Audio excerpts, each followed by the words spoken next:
Informasi yang pertama, ketegangan antara Israel dan Iran kembali meningkat seiring peringatan baru dari pejabat militer dan analis internasional bahwa konfrontasi langsung antara kedua negara tinggal menunggu waktu. Media Israel Maarif melaporkan bahwa dalam sesi tertutup Komite Luar Negeri dan Pertahanan Knesset, para pejabat senior IDF memaparkan kesiapan negara itu menghadapi babak baru konflik dengan Teheran. Seorang perwakilan militer menyebut Iran telah secara signifikan meningkatkan produksi rudal balistik dan dapat melancarkan serangan besar-besaran ke wilayah Israel.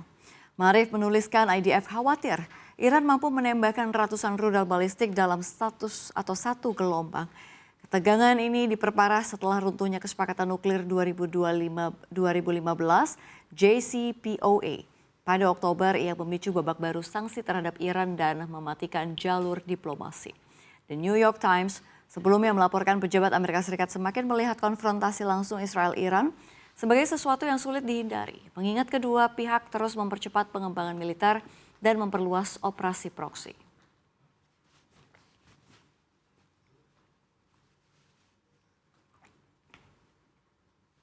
Kita ke informasi berikutnya. Presiden Prabowo Subianto dilaporkan telah melakukan sambungan telepon dengan putra mahkota Arab Saudi Mohammed bin Salman atau MBS pada Rabu malam waktu setempat. Hal ini disampaikan akun Instagram @sekretariat.kabinetdalam. Percakapan itu pun MBS menyampaikan dukungan penuh kepada Indonesia menyusul bencana yang terjadi belakangan ini sekaligus bela sungkawa kepada masyarakat terdampak. MBS kepada Prabowo menyampaikan bahwa Indonesia adalah negara besar serta pemimpinnya adalah presiden yang kuat dalam menghadapi kondisi apapun. Selain itu keduanya membahas kelanjutan rencana pembangunan perkampungan haji untuk jemaah asal Indonesia, termasuk penentu lokasi, proses pembangunan dan fasilitas yang disiapkan. Kontak telepon ini terjadi di tengah intensitas hubungan luar negeri Indonesia yang meningkat. Belum lama ini Prabowo menyelesaikan kunjungan kenegaraan ke Islamabad, Pakistan pada 8 hingga 9 Desember 2025, di mana sejumlah nota kesepahaman ditandatangani untuk memperdalam kerjasama bilateral di berbagai sektor.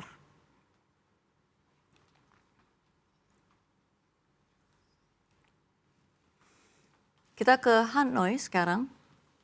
Ibu kota Vietnam Hanoi kembali diselimuti kabut asap tebal pada Kamis 11 Desember setelah kualitas udara kota itu mencatat kategori sangat tidak sehat.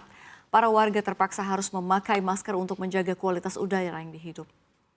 Menurut data IQ Air, perusahaan teknologi polusi asal Swiss, indeks kualitas udara atau AQI Hanoi mencapai 213 pada Kamis siang.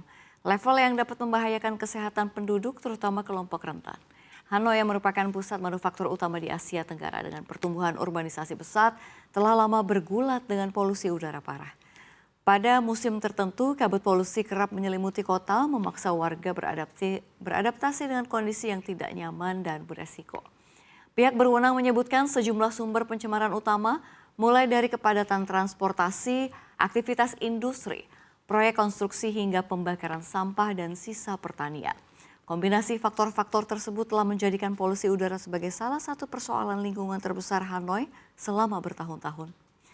Sebagai upaya mengurangi emisi, pemerintah kota berencana menerapkan larangan sebagian terhadap sepeda motor berbahan bakar bensin di pusat kota mulai pertengahan 2026.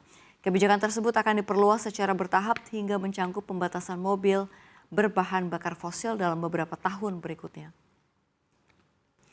Pada awal pekan ini, Kementerian Kesehatan Vietnam juga meminta pabrik pembangkit listrik, baja, dan kimia untuk menurunkan kapasitas operasinya ketika radar polutan PM2.5 melebihi angka 200. Langkah yang diharapkan dapat meredakan kualitas udara ekstrim yang terus berulang.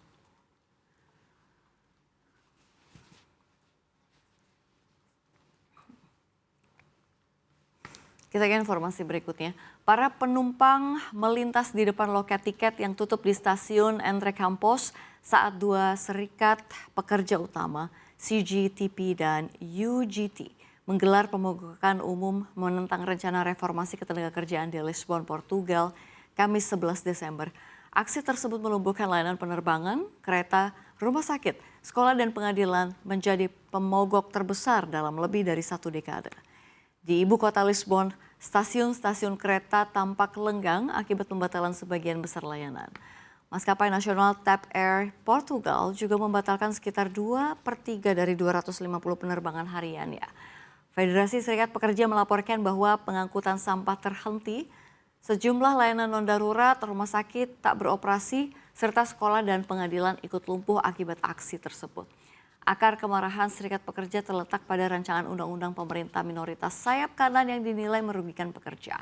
RUU itu ingin menyederhanakan prosedur pemecatan, memperpanjang masa kontrak berjangka, dan memperluas ketentuan minimum layanan yang wajib berjalan saat pemogokan. Pemerintah bersikeras reformasi diperlukan untuk mendorong pertumbuhan ekonomi dan meningkatkan gaji, sejalan dengan lebih dari 100 agenda reformasi yang tengah diusung. Pintu masuk kereta metro ditutup, serikat pekerja besar seperti CGTP dan UGT menilai rencana reformasi itu sebagai langkah mundur. Sekjen CGTP Tiago Oliveira memperingatkan bahwa aturan baru bisa menormalisasi ketidakamanan kerja dan juga mempermudah pemecatan. Apalagi 1,3 juta dari 5 juta pekerja Portugal sudah berada dalam kondisi rentan. Menjelang pemilihan presiden awal 2026, ia memilih aksi ini berhasil menarik perhatian publik dan juga survei terbaru bahkan menunjukkan 61% warga mendukung pemogokan nasional tersebut.